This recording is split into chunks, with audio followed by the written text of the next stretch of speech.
So, hello. So, today I will explaining how computer works.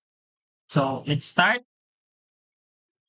So, how computer works? So, computer works in four parts. So, the input, process, storage, and output.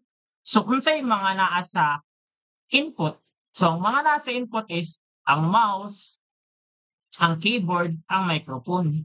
So, unsay mga mahitabo diri sa input? So, mahitabo diri sa input pareha sa ning keyboard.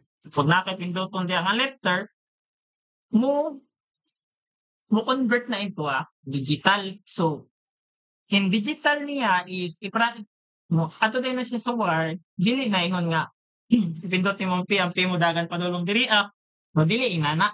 So, unsay mahitabo ana?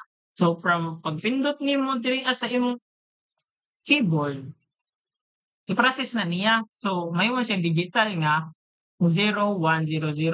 So, process na process na niya, process na siya padulong sa imong storage.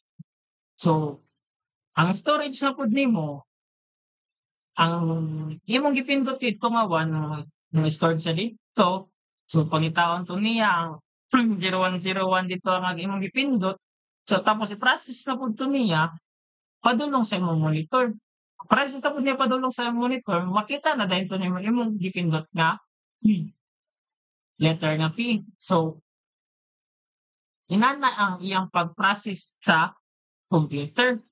So, it's very simple ra kaayo pero dili siya magic nga pagpindot nimo og P, uy nainilabuan dayon, dili.